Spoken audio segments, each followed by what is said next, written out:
I have just hit the record button. Gina, welcome to our first Blab moderated Products on Live chat. Give it up for Gina, everybody. Thank you so much for having me. This is a lot of fun. Okay, we are here with Gina Trapani. It is such a pleasure, and we will take our first question. How about Jeff Needles? Are you in the house right now? I've just called on you. If not, I'll read his question. Gina, if you only had to code in one language for the rest of forever, which would it be and why? Oh, Jeff, this is a really good question. I know Jeff and I worked together back at Twit there for a while, and so this is an interesting question. I think that for me anyway, I've had a real affinity for kind of the language that I kind of cut my teeth on, the one that I sort of learned object-oriented programming on first. And so I realized this is going to be a really unpopular answer, but I think it would be Java. Just because I enjoy coding in the language that I feel most proficient in and understand the best, and I think Java is probably the top one. Although I would never want to code in Java for the rest of forever. But if I had to choose, I probably would have gone there. Thanks, Jeff, for outing me as a Java fan in the first minute of the chat. Absolutely. We will go to Jim's question. So obviously, famous for founding editor of Lifehacker. What made you decide that the time was right to leave and to start, ThinkUp and MakerBase? Take us back to what you were thinking at this time. Yeah, so I started Lifehacker in 2005, and I ran it full time till 2009, and so this was like a really, really long time ago. I mean, just to give some context, the iPhone had not launched. I was using Windows XP. Internet Explorer was the most used browser. Like, we were really excited when Firefox came out. Chrome wasn't a twinkle in Google's eye. It was a completely different time. And so I wrote the site full time. It felt like many days, 24 hours a day for 4 years. And, I had a software development background, and I was writing about software at Lifehacker. And I started increasingly toward the third or fourth year, like, I enjoy writing about the software that other people make, but I have this capability to make software myself. And I felt myself really kind of pulled toward going back to development. So the last year of my time at Lifehacker, I really wanted to set up the editorial team to carry the site on well, and they did. But toward the last year, I started to plan to leave, not because I was unhappy there, but because I felt just pulled in another direction. I wanted to do more software development. I think like the best decisions that I made in my career have been because I was following a curiosity, kind of that pull in kind of your gut toward a new thing, even though it was super scary and I didn't have another job lined up, and I didn't think that anyone would think of me as anything other than a tech blogger. And I mean, to some degree, even today, Lifehacker is the most famous, thing I've ever done. So I still get a lot of questions about it. It's great. I'm really proud of where the site's gone. But I decided that it was the right time. It was just a feeling. I felt like, what, I've done everything that I can do here, and I want to, go on to building software versus writing about software. It was pretty simple as that. It's interesting. A lot of tech bloggers typically go on to VC, or they start something. It's a media publication. How have you thought about, ThinkUp and MakerSpace in terms of like why those things? Well, ThinkUp started because I bought like the O'Reilly Twitter API book. This was back when Twitter's, REST API was really easy to use. And I started hacking together a Twitter tool because Twitter had so few good tools at that time. Again, this is 2009. And so I didn't have a plan. I wasn't like, I'm going to start this company and the name's going to be ThinkUp, and it's going to, starting a company wasn't even part of the plan. The plan was literally like, I'm going to hack on this thing this weekend because I really wanted to code for a while. And I just want to see, how rusty my chops have gotten. And I open sourced the code. It was named something terrible back then, like Twitalytic or something. And because I had Lifehacker behind me, like TechCrunch wrote a post about my GitHub repository. It was like a very weird thing because it was literally, ThinkUp's first iteration was a set of PHP scripts that really didn't work. And then, some time passed and I was doing some podcasting and I was freelancing and I did a series of videos for Fast Company. I was kind of like all over the place. And eventually my co-founder, Anil Dash, approached me about turning ThinkUp into a company and turning the software into turnkey hosted service. So it took a really, really long time. None of it was planned, which again was probably another part of my career that has been true. Like none of it has been planned. I just sort of followed my instincts and followed my gut. The audience is requesting a link to the GitHub repo.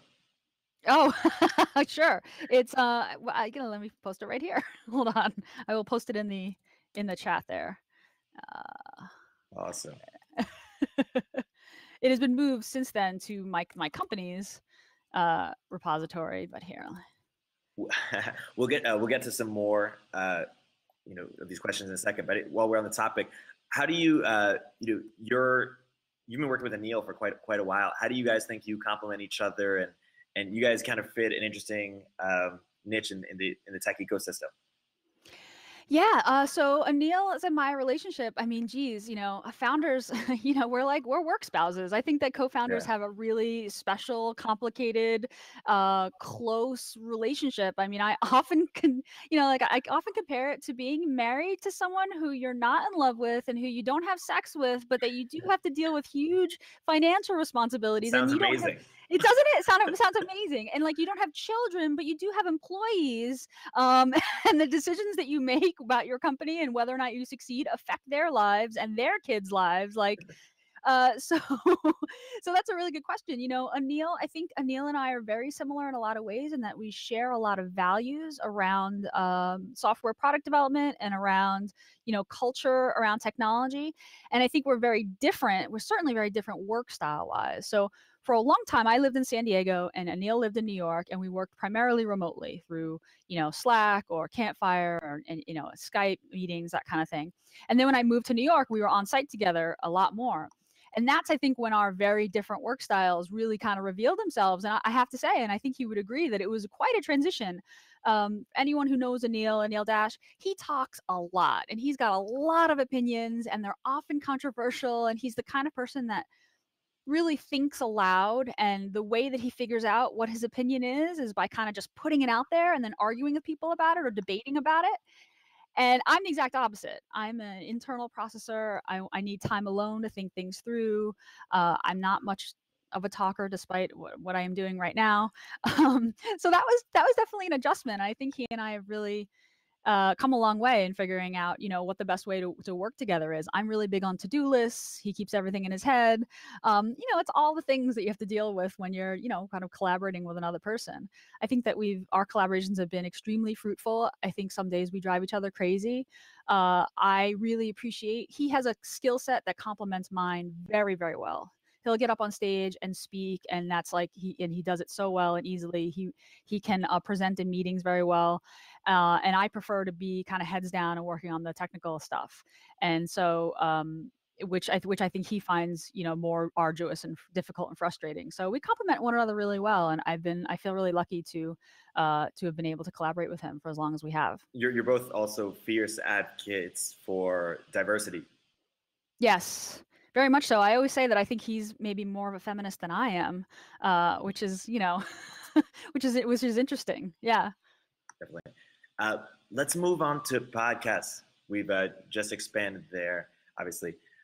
So Alex Carter from our team, what do you think the future of podcasts holds? Why don't more people listen? And what kind of breakthrough could improve the space?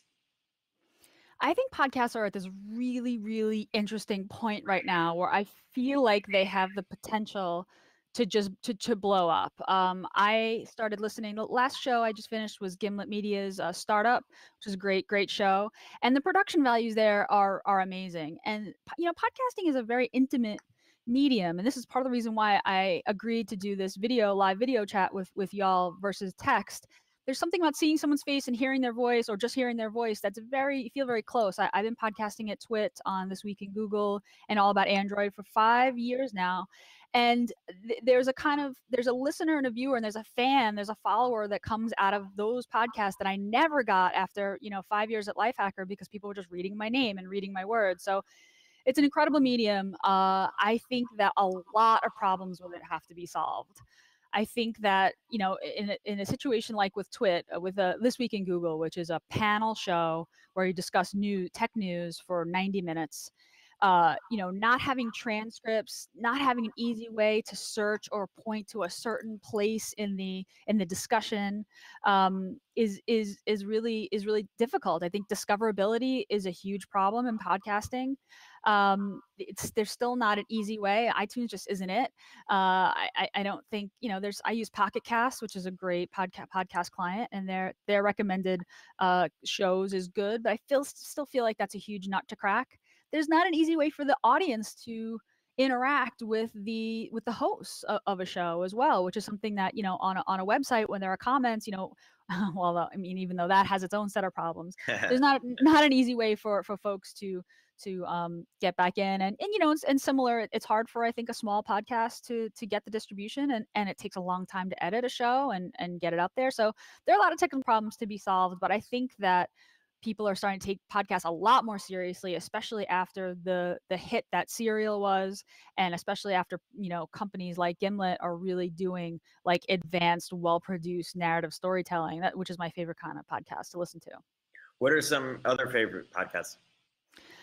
Yeah, so I love the Gimlet stuff. I don't have a long commute, so I don't listen as much as I'd like to. But so I really love Startup from Gimlet. I love Reply All. I find myself when people recommend, like someone will recommend an episode of Mark Maron's show, I'll listen to that one episode. I like parenting podcasts, like I think it's called Mommy and Daddy Are Fighting from Slate. I just subscribed to Lena Dunham's upcoming show, which I think is just in preview right now. I think it's called Women of the Hour. And I really like Ashley Milne-Tight's The Broad Experience, which is a very short and very easily listened to show because it's relatively short about women in the workplace. And if people haven't heard Mark Maron's podcast with Louis C.K., it's amazing. One of the best. Yes. Ever. Yeah. Cool. Let's go to Melissa's question. While you were building Lifehacker, what were some of the biggest takeaways about content-driven businesses in general? Is there a viable and scalable business model? That's a really good question, and I think I want to kind of address, I think, a little bit of a misconception about Lifehacker. I was very consistent about having my name on the front page of Lifehacker, and I was a founding editor of Lifehacker. But one of the things about Lifehacker that's important for people to know, and I think sort of got erased in the mythology about it, is that it's a site owned by Gawker Media, which was one of the earliest blog networks, which has sites like Gizmodo and IO9 and Gawker, and so part of the reason why Lifehacker was so successful is because I got to focus almost solely on content, because I had Gawker's sales team and design team and operations team all behind me. And I also had this network of sites like Gizmodo and IO9 to cross post and get us traffic. So, I think I've seen a few questions about, marketing content and about the business of blogs. And in a lot of ways, my experience with Gawker was like, they hired me and paid me at first like $12 a post to write the site. And so, for me, like the stuff that I learned at Lifehacker, because it was a while ago, a lot of it is really kind of passé. Like it's obsoleted knowledge. I mean, like our big discovery was that top 10 lists do really well, and like BuzzFeed has covered that, at this point. So I think, and we at Lifehacker and at Gawker, there was some interesting sort of editorial like bonus systems that the management set up around post like page views and visits, and so that was interesting to watch, because you can put something online like a cat or someone naked and get lots of views, but is that really the content that you want to get out there? So okay, let's go back to the question. What were my biggest takeaways about content driven businesses? I mean, my biggest takeaway, and I hope this isn't a downer, it's a grind. It's a grind. Doing content, especially in today's landscape, you have to write great content and a lot of it, and you've got to get it out there, and it's got to be fresh and new and unique. And that was part of, I think, what at being the lead on editorial and Lifehacker was tough for me, is that it really just was a grind. It didn't end, and that's just kind of in the operations, part of it. Go ahead. No, go ahead. I was going to ask, are there things you would have done differently on a business sense with Lifehacker, or if you were running it looking back? Back in the day, I think that Gawker is located in New York, which is a very media heavy kind of area. I think that if we had been on the West Coast, that we would have had much better technology. Like, I spent a lot of time fighting with the CMS, for example, which was a hacked together version of movable type. We did all kinds of crazy stuff to get it to do the thing that we wanted to do, and it would slow it down. And Gawker has spent literally years reinventing their commenting system. And so if I could do it differently and I had some more, decision-making power in the product area, I would have focused a lot more on building the right software for the problem you're trying to solve, and particularly make it easier for commenters to interact with editors. There was a quote here in comments. I can't find it, but you mentioned also earlier that online comments present their own challenges. How did you guys think about building community at Lifehacker? In the comments section, they're known for really quality comments. And what are other recommendations you give to others looking to do the same thing? I mean, we took the very brute force method of, we had moderators, we had interns and moderators who just constantly scanned the comments and deleted the ones that were abusive or spammy.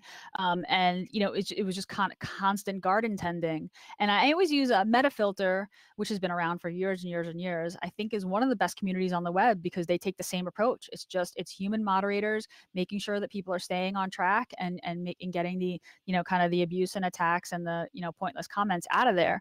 Gawker has since launched Kinja, which is their new commenting system, which is a more sort of algorithmically generated way of upvoting, comments and getting the good stuff to rise to the top and burying the older stuff. And I think that's a good approach, but I think it requires humans to be paying attention. Yeah. Is there anyone in the media space who is doing good, lasting, valuable content that improves our lives and also making a lot of money doing it? That's a good question. I mean, Medium's really interesting. I mean, Medium isn't actually writing the content, right? But Medium's really, really interesting because I'm watching kind of like some of the best independent writers on the web, abandon their own domains and write on Medium, which is really, really interesting. I was just astonished last week that the New York Times and Amazon were like arguing about that story that the Times ran about Amazon's work culture on Medium. I mean, like, the New York Times was writing about their own work on Medium. It was so interesting to me. I was just like, who's the winner here? It seems like Medium. So, I think that, Medium's it's whole other thing. I think Ev Williams has a lot of trust from a community that started using Blogger forever ago. People love Twitter. I think Medium is a really cool platform. But again, that's not really a content. I wouldn't call it a content business totally, right? It's a platisher, it's a publisher, and a platform. None really come to mind. I mean, obviously, BuzzFeed is incredible. It's amazing. It's a huge company. I've been in the offices here in New York. It's giant. It's done an incredible job of building an insane content business. But that took a really long time. Mm-hmm. Staying on the Lifehacker tip, what's one of your favorite tips of all time? So, okay, I get this question a lot. I think my best Lifehacker tip that all these years later still works. This is gonna be stupid, but it would work for everybody. How to open a beer bottle with a piece of paper. This is gonna sound really dumb. You can Google it though. It totally works. If you don't have a bottle opener, you've got a soda or a beer, you can open it with a piece of paper. I was always really a sucker for these like household tips, like using a binder clip to hold your, make sure your wires don't fall off the back of your desk, or how to cut an onion without, like making your eyes tear. But yeah, the beer bottle trick really came in handy for me in real life once, and I was like one of these great party tricks that everyone was just like, whoa. It works. I opened the bottle with it, so I Google it, check it out. That's probably one of my favorite ones. It's from Alex Ye. What is one of your favorite automation everyday hacks? So this is a good question. So like I said, when I wrote Lifehacker, it was a long time ago, and really all the sort of automation tools, we were like, you should try using rsync to back up your computer, or like, use this automated, use the shell script to like track your time. And now since then, like the consumer market has become so much more mature, and there's like apps for all of that now. So most of my like automated kind of everyday automation hacks have to do with my work, which is software development. So I would say a huge sort of automation thing for me was like using Vagrant. People here are technical, and there are a lot of them developers, but using a Vagrant virtual machine to set up my dev environment, so I'm not constantly setting up my dev environment across multiple machines. I use this tool called, I use a Mac, and I use iTerm, and I use this tool called iTermicil, which like you type, iTermicil MakerBase, and it, opens up a 3-paned window and starts out my VM and does a git pull and then shows me my to-do list. Like those are all commands that I would type in one at a time. One new thing this week that just launched, and I believe was on Product Hunt, Howdy. I think it's howdy.ai. It's a Slack bot that does stand-ups. So Anil and I are just really bad at doing stand-ups, and I often the days we're not working in the same space find myself wondering like, what is he working on? What am I working on? So I really liked Howdy. That automated that whole process of being like, hey, what are you working on today? And then what happened with this thing yesterday? So I really like that a lot. I love Slack. I think it's an incredible platform. And so yeah, I would definitely check out howdy.ai if you just want to be able to run a quick check-in meeting with your coworkers. Lifehacker really set this movement of things to come after, like getting things done. Tim Ferriss' 4-hour work week, where if people had a problem in their lives, they would try to hack it. What's something you tried to hack that you couldn't, and what did you do about it? So there's no hack that will solve the problem of continually trying to use new tools to do things better, right? Like that's Yeah. like this was the sort of the grand irony of being Lifehacker. Yeah, as I was spending all my time figuring out how to do things better, right, without actually doing things better. And like this is the thing, and this may be just my personality, and it probably made me fit me well for Lifehacker, is that like if I feel like I'm not getting things done well, or if I wake up in the morning and feel like, ugh, I gotta do these things today that just don't make me feel like I'm growing or using my skills the right way, like I just get down about it. I get kind of anxious and down about it, and I get this like sense that I'm like running out of time and I'm not spending it the right way. And so, I mean, one of the things that you really can't, life hack your way out of is just kind of your state of mind about where you are and where you're going and who you want to be and where you're at, what you need to do to get to that place. So, for me, a lot of it is just writing things down. Like a big part of, I think one of the best things that came out of my work at Lifehacker was this to-do list app.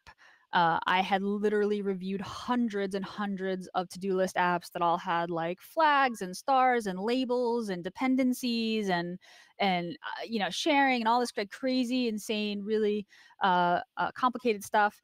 And I wound up writing a shell script, which was because I spent a lot of time at command line. Wrote a shell script that writes a to-do to a to-do text file, and then marks them as complete and archives them to a done.txt file. And that little shell script, which I open sourced and which is in my GitHub account, so you can go to github.com/Gina Trapani, then blossomed into an iOS app and an Android app, and it's a file format with a specification.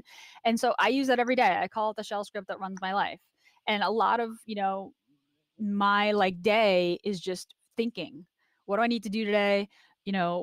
What's next? What's the next thing I should spend my energy on? And just adding it to my list and checking it off, kind of doing that meta work of thinking about what has to happen next, and separating that meta work of thinking about it from the actual doing it. The Lifehacker series on This Is How I Work was fantastic.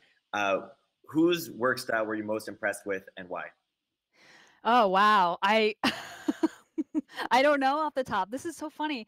I love that series, and I dip into it quite often to read about different folks. I this is this kind of like heroes question, right? Like who's your hero or heroine? I'm never like this one person is exactly the thing that I want to be. So I would say there isn't like one person that works a particular way, but I think part of being in that life hacker mindset is that you graze, you read about how other people do it, you look over their shoulder, you pair program, you talk about it, and then you kind of graze. You just take the little things that make sense and you try them in your whole life and just do that constant experimentation. I'm always really impressed with people who like trick out a crazy like workstation setup. My friend, he didn't do a How I Works piece on Lifehacker, but my friend Andre Torres, which wrote this up on his blog, he basically took a Chromebook Pixel and installed Linux on it and like works, like that's his development workstation. And he has this whole crazy setup.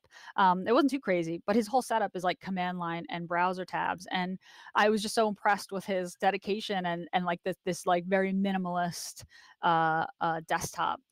Because really, if you look at the desktop software that we use, the Windows or the OS 10s, like they really become bloated, and there's a ton of stuff on them that we don't necessarily need. So, and the second part of that question was, barring from the Pareto approach, what 1 to 2 things? Did you read this part? Yeah. I'll tell you. So what if you did, what are the 1 to 2 things that people don't do, but if they did do, would drastically improve their productivity?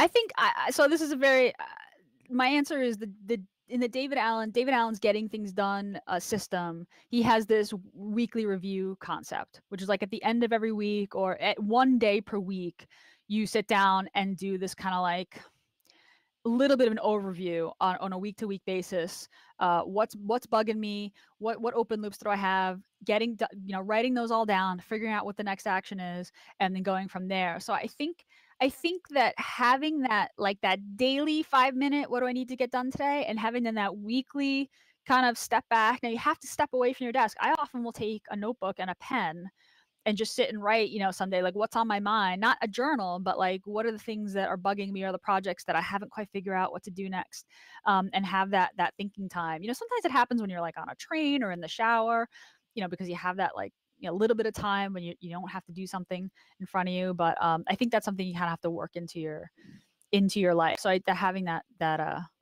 extra thinking time to step back is, I think, would make a huge difference to a lot of people, because we're all just like really stressed and busy and running from one thing to another always. What do you think is the what is it, like the 20% of actions that bring 80% of the results, or some variation of that? Yeah. What is that for you? I don't know. I think that's kind of BS. I don't know that that's true. I don't know if that's true. Like, I don't know if I can quite apply that to my life. Like looking at my current life as a co-founder, I mean, it's weird. I mean, sometimes I don't even know. I mean, sometimes, a well-placed tweak can have a huge impact. And like, and other times I could spend a bunch of time optimizing some code in it that really just didn't matter. And I think it's important to think about, whether or not the thing you're about to spend time on is worth it. But I think a lot of times you just don't know. And again, I think that's kind of BS. I don't know if I believe in that 20-80%, 80-20 thing. What would be a counter philosophy to that? Just do a lot of things. Do them well. Well, I mean, look, like a project, like running a company or building software or, whatever, writing a blog or anything, like there's so many tasks like that are associated with that. And like, sure, you can take the Tim Ferriss route and like outsource, you can get an assistant, you can outsource the grunt work, and like, sure, like you should do, you outsource or automate, or just, you have to look at what you're getting returns on and reduce the stuff you're not and increase the stuff that you are. I mean, that's certainly constantly something you should be doing. But, I don't know. I think it's constant sort of measurement and iteration around, what you're getting the best ROI on. Are you process oriented or outcome oriented? So how do you mean? In what sense? Like so when I'm working, am I like, do I measure success? I mean, I always measure success by outcome, or. Yeah, I think it's a broad kind of question. You can take it any way you want. Yeah. I guess I'm curious, when you do the right thing and don't get the outcome you want, are you like, oh, well, it's okay because I did it the right way? Or... Oh, I see. I think, I think, yeah, I would say I'm more process oriented. I mean, look, if I didn't get the outcome that I wanted, then did I do it the right way? I don't know. I do stuff all the time that maybe doesn't, serve me. I'm big on, doing the right thing because it's the right thing for sure. But a lot of stuff that I work on, particularly now as a founder, is very outcome oriented. Like if I didn't get the outcome I expected, then I didn't do it right. I got to try again. Yeah. Let's go back to MakerBase. Ryan and some others have some questions. initially when you launched MakerBase, how did you see it? What was your broad goal with it? And do you think it's graduated from side project to startup? Yeah, that's a great question. Thanks, Ryan. So yeah, MakerBase was a 20% project from January till June of this year. It was a side project. It was an idea that Anil had several years ago, and it's one that he's kind of talked to me about, like through this, process of building ThinkUp. He'd be like, someday I want to build this idea, this IMDb for apps, and we had we had kind of a bummer holiday season last year. We for various reasons we had to rewrite a bunch of back end stuff in ThinkUp, and Facebook had changed its API and we had to make a bunch of product changes. We had a lot of sort of tedious back-end work to do. And we were both like a little bummed. And so we said, for fun, let's just build this thing on Fridays, this MakerBase idea, and see if it's something that we like. And so Fridays became during that time kind of my favorite day of the week. And we started to really like the thing that we had created.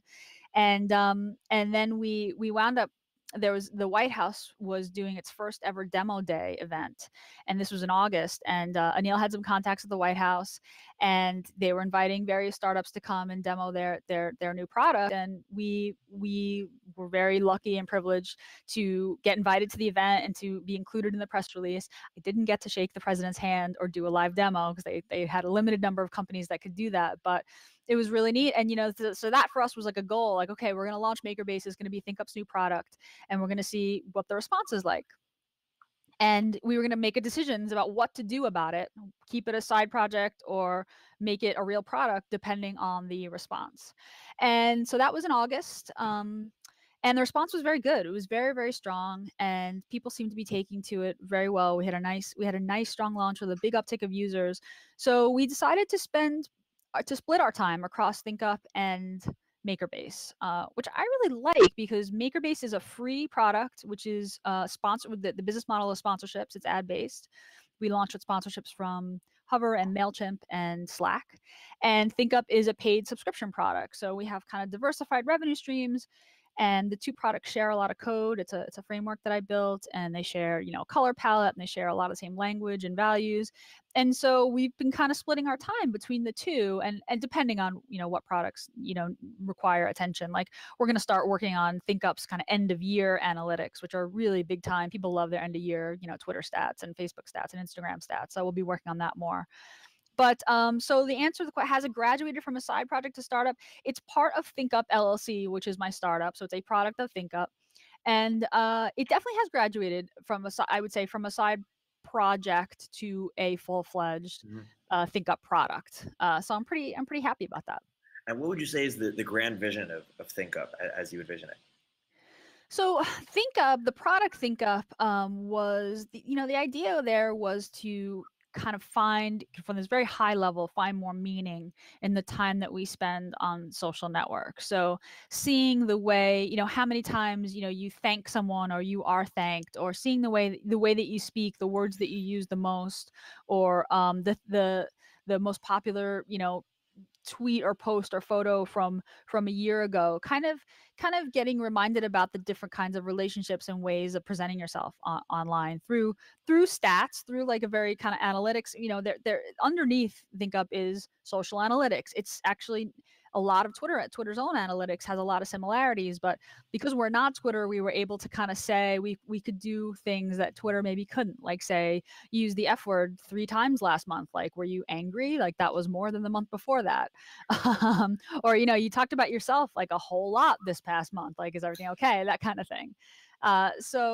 So the idea was to just kind of give people an awareness of the way that they were spending their time on social. And this was really kind of against the backdrop of things like Gamergate and the, a lot of, the abuse that goes on, and the sort of negative. I think that in Twitter particularly, you really can have a lot of negative interactions with folks because it's just so fast and it's so easy to post so kind of thoughtlessly. And do you think we can be more empathetic? Like, if we I do, do.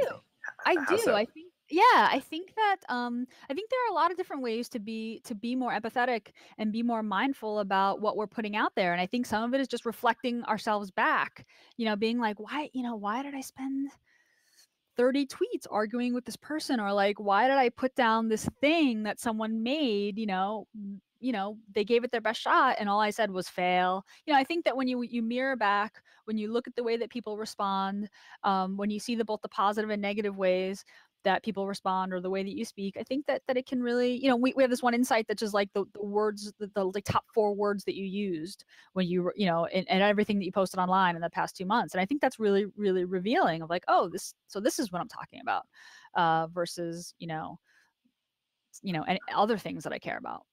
How would ThinkUp analyze? I mean, this might be a very broad question, but how would ThinkUp look at something like Hacker News or Reddit? Like, what can one learn from that? What can they learn from it? What do you? I mean, yeah, that's a good question. I don't spend a lot of time on Hacker News or Reddit because I don't know. I don't know, honestly. I don't know a whole lot about what I know about those communities, which is not based on my own experience, but just kind of what I read about them. Is that like they're kind of, maybe not the place that I want to be, or spend my time. Like, I think there's tons of great content, but I think there's tons of like really bad stuff too. So I'm not sure. I actually think a Hacker News or Reddit plugin for ThinkUp could be really interesting. Louis C.K. has this comedy bit where he says that on the internet, kids can be so much mean to each other because when they're mean to each other in person, they like see the person crying and then they go, "Oh, that's bad. I shouldn't do that." But on the internet, they can't do that. So maybe embedding blab all throughout the the internet, or finding a way for people to look at each other in the face, or some other way can. Absolutely. I mean, there were so many times when we would just get this like hate mail at Lifehacker, or someone, or whatever, an irate customer. Anyone customer service kind of knows this. You get this like irate email from somebody who's like, feels really personally offended, and like, thinks you and your mother and your kid are all complete jerks, right? And then you write them back, and you're like, hey, this is what happened. I'm sorry, or this was the misunderstanding, or I'm going to try to make it right. And the tone just completely changes. Facebook has done some really good work around this. And I feel like there was a New York Times article a few months back about how they were trying to figure out ways to get people to interact with one another more empathetically. So like teenagers, would say things that were maybe a little bit mean on one another's walls. And they had this drop down that was like, hey, hey, this made me feel, embarrassed. Like, can you take it down? And they toyed with some of the wording. And as soon as they use that language of like, this post made me feel bad, X of some negative way, like the other person would be like, oh, like, I'm sorry, and remove it, because Facebook was trying to figure out a way, like, how do we get people to negotiate these things themselves? But by like populating the drop down with this language of this made me feel versus, that kind of defensive, or just crying alone at your computer screen, made a huge difference. So I think there's a lot of work to be done in that area for all community sites. Is this strongly pronounced in America, or is this kind of online bullying, or is it kind of global? Yeah, that's a good question. I imagine that it's kind of global. I also think that it has a lot to do with the medium. Yeah, like I was thinking about just this chat. Like, okay, if I'm doing this, live video thing, like, is someone gonna come on and say something, like really abusive or bad? I mean, I've had my share of abuse. Like, it's very possible, But I was like, well, if we're doing a live video chat, like, probably not. Like, I feel like I feel like it's less. So that was so. But honestly, I'm not sure. I'm not sure about the global community. I would imagine it's everywhere. But I'm unfortunately extremely US based. Mike from our team says it's cool that ThinkUp is open source and on GitHub. Why do you choose to keep it open source? What have been the benefits? So, that's a great question. So ThinkUp started open source, and has remained open source. And I talk to people all the time who start closed and then want to open source later. And I feel like retrofitting code to open source is way harder, because you just, there's this thing that's like, you've made a bunch of decisions that you're like, fix this later, or like not with the fact that it was going to be open in mind. And I think it really sets the tone to decide from the very beginning. So ThinkUp was open source from the beginning because it was a weekend project, and I was hoping for help, and I was hoping for feedback, and I wanted people to run it on their own servers and see how it worked. We chose to keep it open source because, I mean, well, I felt like, once something is open source, it should stay there. It was never really an option to close it. And interestingly and surprisingly and happily, in our meetings with VCs, the fact that it was open source was not an issue. We did a raise even though all the software was open source. I mean, Android's open source and Chrome is open source, Chromium is open source, but it's a complete pain to compile and run yourself, right? Like, so it's, and ThinkUp was kind of similar in that, you could download it, run it on your web server. It's a lot easier to sign up for the hosted service. And WordPress, I think, sets a really good precedent in that as well. And one of the huge benefits was getting developer help. I had developers or engineers who applied for jobs with us, and they would be like, "Look, I sent you these 3 pull requests. What do you think?" And I could see what they've done, or they contributed documentation, and so that work was all in public. And and the communities contribute a lot. It's contributed a lot. One of the risks of keeping open source is that I think, in particular in ThinkUp's case, this definitely happened. You have the risk of like feature bloat. People are just like, I want this little feature, and they send it, and you merge it, and then suddenly you've got a settings page with 60 checkboxes. So that's definitely a risk. What's up, Sean? How you doing, Gina? You're doing a great job. Oh, thank you. Don't worry, I'm not calling in to say anything mean. Oh, okay. I was worried. I was like, I'm just I'm blabbing. I'm one of those good human beings on the internet. No, I wanted to ask you a question. First of all, I appreciate the candid answers so far. And Matt Mazzio, who did the previous Product Hunt live chat, he said something very interesting, which was when he was going from CAA, so the Hollywood world, to joining Chris Sacca at Lowercase and venture capital. One of the things Chris said to him early on was, he goes, "I need you to wash the suit off you." And what he meant by that was, I need you to wash the Hollywood away. And what he told him to do was go travel. And he went to India, and he kind of grounded himself and really got outside of that game. And I was wondering, when you went from Lifehacker for many years and being in a content business and really running that business to starting new with ThinkUp, what was, if anything, what was your equivalent of washing the suit off? Was there anything you did or had to change mindset wise? That's a really good question. I think I had to. It had become so ingrained in me, like writing, SEOable headlines and like explaining in this voice that had like become my voice on Lifehacker, like doing this one thing every day. I really had to like purge it from I still find myself, like I copy edit my co-founders, copy on whatever documents or whatever. And I find myself like turning into, Lifehacker editor-in-chief again and being like, well, you use passive voice here. And, I don't, the H in GitHub is capitalized, which those are good skills. I really had to get out of blogger mindset. I mean, what was interesting for me is that my whole time at Lifehacker, I was getting pitched by all these app developers who wanted me to write about their stuff on Lifehacker. And now I'm making apps, and I find myself in this very strange position where I'm approaching people who write about stuff and saying, "Hey, can you check out this thing that I built?" And so doing that has been extremely difficult because, there are a lot of people who are really insistent jerks, when I was at Lifehacker, about how I should be writing about their stuff. And so I think I tend to be shyer and more tentative about that, which thankfully my co-founder picks up the slack on that a lot. Yeah, the other thing I really had to purge from my system was living by analytics.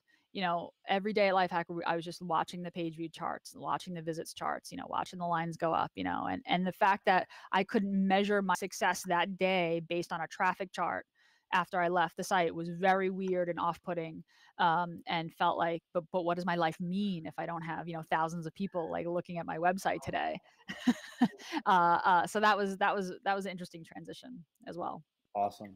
Great answer. And I'll let you get back to the questions. And one last thought before I leave is, somebody in the chat here just mentioned the Lifehacker effect, where, you would feature something and it would send so much, interest and buzz towards it that product would either, rise above or maybe even crash. And Product Hunt nowadays is very much that site. Yes. Do you see parallels in that?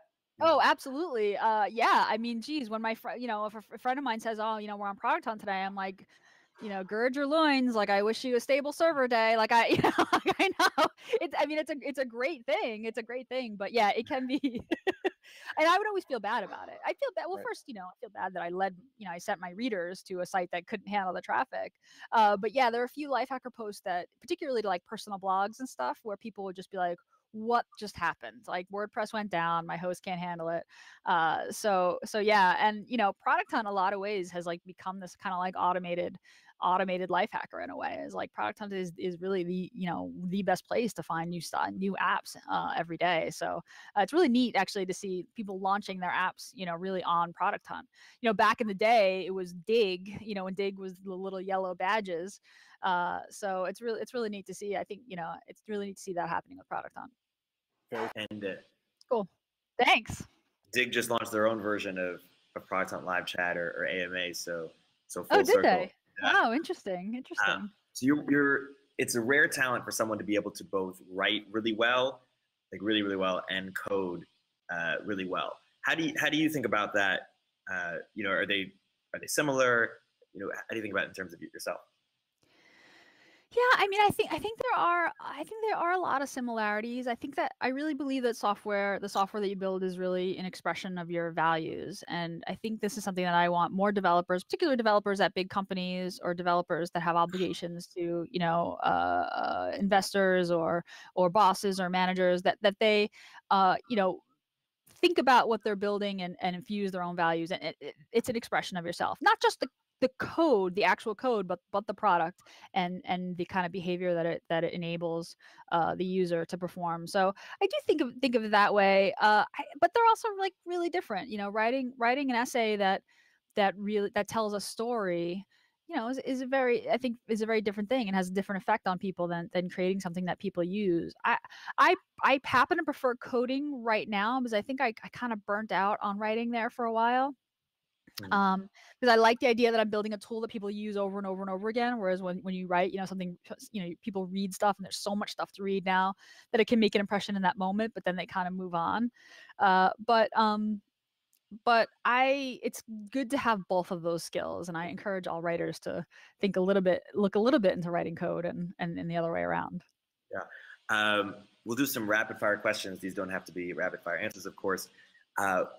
If you were 25 in 2015, what would you, or you can go back to your 25-year-old self, what would you tell yourself? Wait, oh, so if I go back and talk to my 25-year-old self, or if yeah, but you happen to be in 2015. Okay.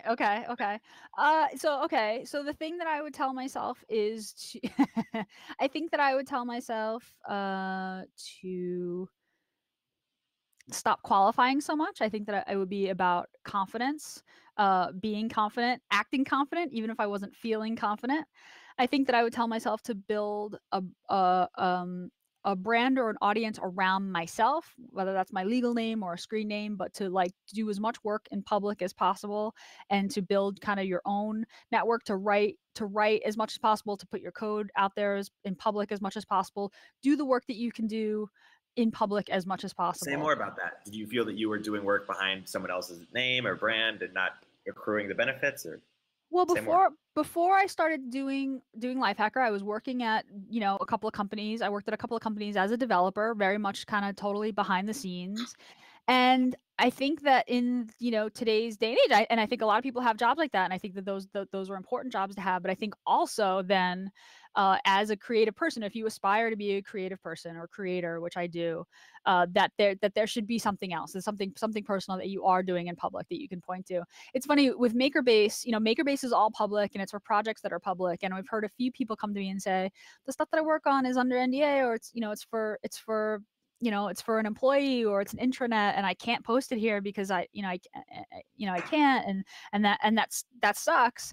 And I'm like, I totally get it and I understand and you shouldn't do it. But I think whenever possible, show your work, because then that's something that no employer can kind of take away from you, right? Like that's something that you can say, like, here's my career, here are the things that I worked on, here are the things that interest me. And if the things that you worked on in public reflect your interests, that will attract other people who are also interested in your same thing. And you will be able to make decisions and move from, you know, and grow, I think, in your career and in your life, like in ways that you didn't expect. When you think of the term fulfilled, who comes to mind and why? Like as an example of someone who is fulfilled?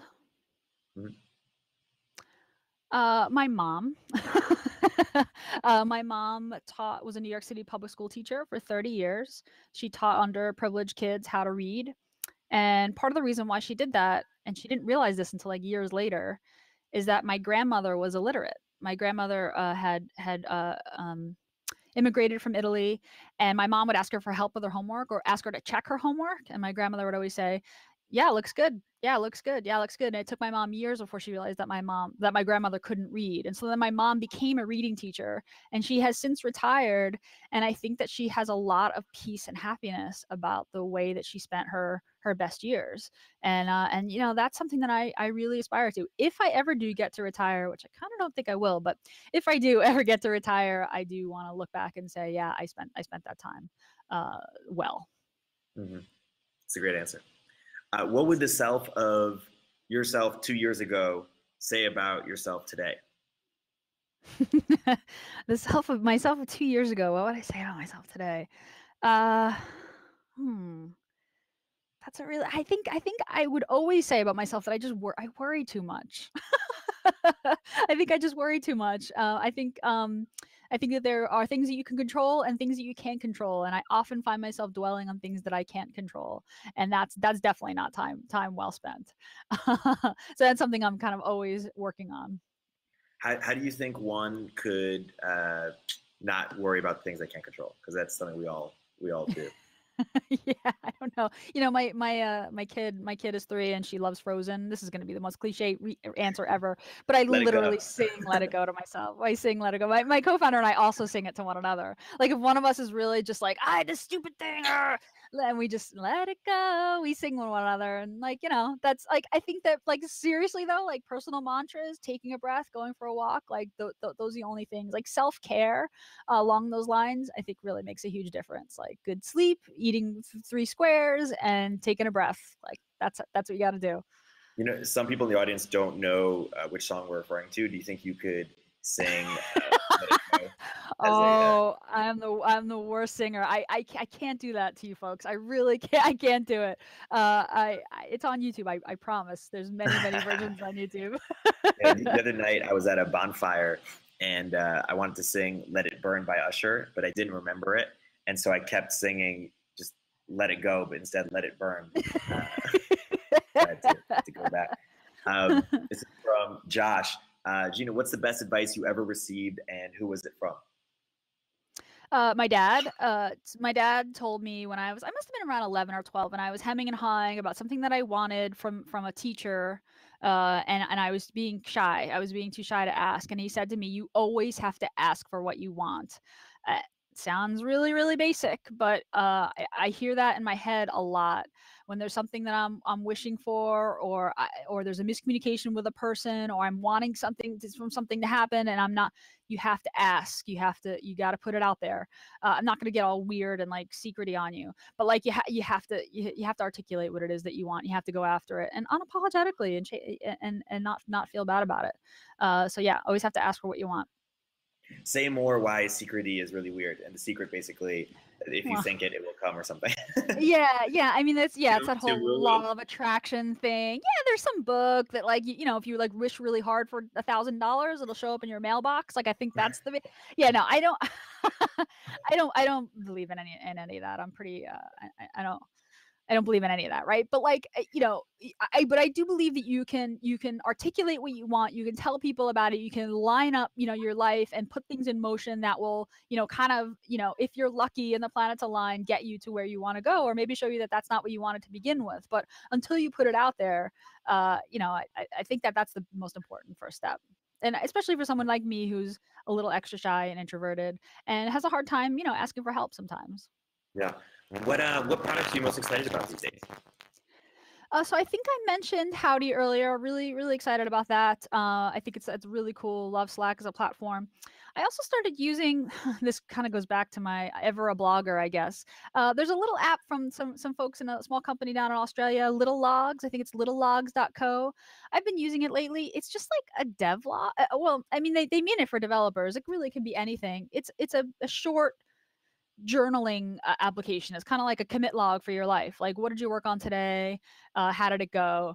I've been really enjoying using that, just kind of like doing a recap of the day. And I really enjoy reading other people's frustrations and victories. And I found a little community there. So I recommend it, littlelogs.co.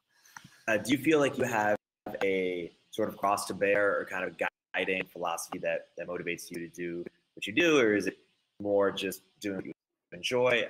How do you think about? I have been extremely privileged in my life. I had an incredible education. I was born in a middle-class neighborhood to parents who stayed together and had long careers at the same job, who inherited a house from my grandparents. I went to college. I went to graduate school. There was never a time in my life where I was worried about where my next meal was going to come from or whether or not I was going to have running water. I've been incredibly, incredibly, incredibly privileged, and I think with privilege comes a great responsibility. So I feel very, very compelled. I don't think that this isn't something that I opt into. I feel a very strong responsibility to give back and to help others, particularly other people who have not had the opportunities and the stability that I've had. So I always do see myself as someone who's in a position of service. And that's how I looked at Lifehacker a whole lot. Like, I'm here to help people. Like, when readers come to the site, they should come away from it feeling a little bit better about something, having discovered something that made their day a little bit better. And that's my job, right? Like, your job, particularly given the internet and the fact that I was early on it and had this opportunity to reach so many people, like an unprecedented number of people. My parents didn't have this medium, right? And I do, and I can reach hundreds of thousands of people with one tweet. I feel a great responsibility to make those people feel good or smile or like think about something, right? So I try to think about that. I think about that a lot, and I think that's a lot of what kind of ThinkUp is infused with. Yeah, and do you feel that ethos is in the broader kind of tech scene, and if not as much as you'd like, what would it take for that to happen? Kind of a more empathetic or we're all in this together philosophy. I feel like there have been a lot of really good conversations, particularly around underrepresented groups in tech and women in tech, particularly in my circles anyway. I feel like there's definitely a lot more discussion of like privilege and awareness of that privilege and what we can do to help others. I think there's still a lot of problems to solve, but the conversation is happening, at least in the circles that I run in. So I feel optimistic about it. I think that tech has a long way to go. I still think that we're building apps for people who get to sit at a desk and type on a broadband, internet connection every day, right? Like, we scratch our own itches and we build things for people like ourselves. But I think we're starting to see people branching out to folks who only have a mobile phone on a really crappy connection and figuring out how we best serve those people with this tech. That is a good way to end on a note of optimism. Thank you, Gina, for taking the time to chat and blab with us today. Any last words for the product and audience, or plugs about where they can find your work? Yeah, well, thank you so much for having me. This was really, really fun. Thank you everyone for asking awesome questions. If you want to find out more about what I'm doing, you can go to my site. It's ginatrapani.org. Everyone here is probably a maker, so I would love it if you came by MakerBase. It's MakerBase. It's .se because the domain gods were not smiling favorably upon us that day. I hope that you'll add yourself and your favorite makers and tell them how they list how they inspired you and what they made and how they collaborated. Because one of the goals of MakerBase is to help people who aspire to be in our industry, to get into our industry and know who made what and kind of find those on ramps. So I hope you'll check out MakerBase. And yeah, I think that's it. Thank you so much. Yeah, Sean just said adding black to MakerBase right now. Awesome. So happy to hear that. Give it up for Gina, give it up for me, and give it up for yourself. Give it a props. Eric, thanks a lot. I really appreciate your time today. I know that you must be a very busy guy, so I really, really appreciate you walking me through this. This was a blast. Fantastic. I will talk to you soon, Gina. And awesome. Thanks for coming. Thanks a lot. Take care, y'all. Bye, everybody. Bye. Okay, do I pause recording? Just making sure I don't set up. Okay, I'm pausing recording. What did you say?